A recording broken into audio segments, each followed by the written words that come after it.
What's going on, Aces? Welcome back to the channel. I hope that all of you are having an amazing weekend. It is a bit cold and rainy over here, but that's okay. I don't mind the rain. I find it very soothing and tranquil. So, Carlee Russell, if you guys remember, I made an earlier video about her when she initially went missing. She is the Alabama woman who admitted to staging her own kidnapping and triggering a 49-hour-long search, has turned herself in and has been charged with making false reports. The 26-year-old is being charged with falsely reporting to law enforcement officers and falsely reporting an incident, both misdemeanors. She was released on bail, and the Hoover, Alabama police chief Nick DeReese announced this at a news conference. Her story captured national attention, but as it turns out, she did not see a toddler on the side of the road. She wasn't kidnapped, and she did not leave the Hoover area alone. Both misdemeanor charges have a maximum sentence of up to 1 year in jail and a fine up to $6,000. Her lawyer says, I'm sorry, it's not her lawyer, it is the police chief. He says, I know many are shocked and appalled that Miss Russell has only been charged with 2 misdemeanors despite all the panic and disruption her actions caused. Let me assure you, I too share the same frustration, but existing laws only allow the charges that were filed to be filed, he says. The investigation will be handled by the Office of the Alabama Attorney General, Steve Marshall. We don't see this as a victimless crime, Marshall says. There were significant hours spent, resources expended as a result of this investigation. He also cited that, quote, many of the men and women who were civilians helped search for her. Reese said that no charges have been filed against Russell's family or any other individuals. Additional charges may be filed as the Attorney General's office works through their investigation, he added. In the statement from her attorney, Russell apologized to the community for her actions, but did not detail where she was during the 49 hours she was missing. We still don't know where she was. Only Carlee knows, and maybe now her attorney. So, what investigators were told happened. So, on July 13th, Russell called 911 to report that she saw a small child walking alone on the highway. She said that she was driving home from her job in Birmingham, about a 10-mile commute from Hoover. She then called her sister in law, who she said heard Russell scream before losing contact with her. And though the line remained open, according to the Hoover Police Department. So when the authorities responded to the original 911 call, they arrived. They found Russell's vehicle along with her wig, her phone, and her purse. Neither Russell nor the child were in sight. Her disappearance sparked a frenzied search effort, with dozens of police officers working to locate the missing nursing student. Police offered a $25,000 reward. Russell then returned home on foot at 10:45 p.m. on July 15th, nearly 49 hours after making the 911 call. Investigators who spoke with Russell briefly after she returned, they said they were unable to verify most of her initial statement. She claimed that she had been abducted by a man with orange hair and a bald spot who told her that he was checking on the child that she had seen. She said she was forced into a vehicle after screaming, was blindfolded, and then later taken to a house where she was forced to get undressed. She said that there were pictures taken of her, but she doesn't remember any physical contact, she told the police. Russell said after being put back into the vehicle, she was able to escape and ran through the woods before emerging near her home. When she got home, she was taken to a hospital, treated, and released. Russell's parents appeared on NBC's Today Show last Tuesday and said that she had been abducted. She definitely fought for her life.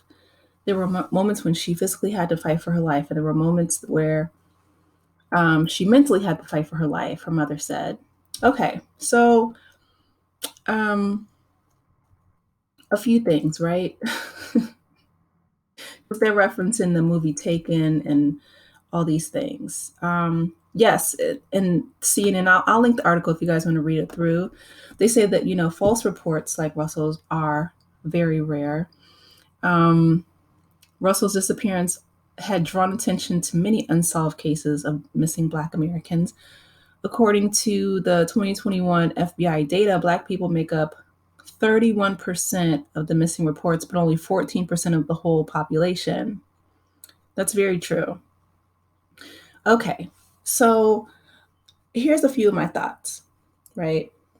One, I said, I know, I feel like Nene, like I said what I said. I'm going to say that I feel like she needs help. And I said that in my original video, right?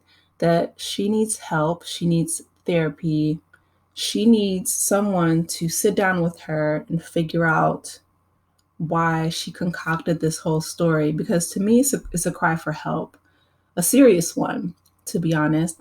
I don't feel like we take mental health seriously in this country. And we're so quick to resort to punitive measures. Yes, people's time, were wasted, unfortunately.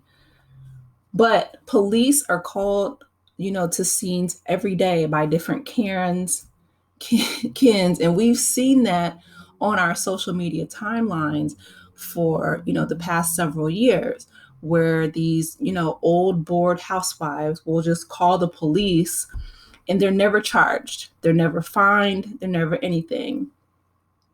Two, I think the reason why Carlee Russell's case garnered so much media attention and such a manhunt was not for Carlee Russell. There are way too many women and children who look like Carlee Russell are still missing. I feel like they were looking for that little lost baby. Why? Because the baby that Carlee Russell described did not look like Carlee Russell. Okay, the baby that Carlee Russell described looked like the people that garner attention and protection from a very specific demographic of people. Okay. And lastly, three, I feel like the standard that Carlee Russell and other Black women are held to as whether that's a result of racism, sexism, or, as many literary scholars have combined the two, right? It's called misogynoir, not just misogyny, but misogynoir. That's specific to us. It is inhumane and unattainable and unsustainable, right?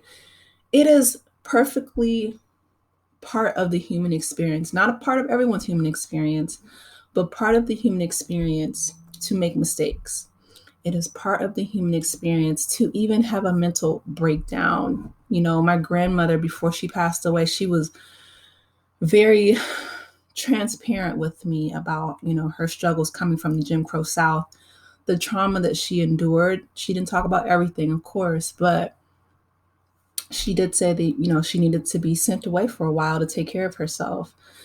People don't realize the amount of trauma, especially, in my family, my grandmother, we're from that, southern Tennessee, northern Alabama area.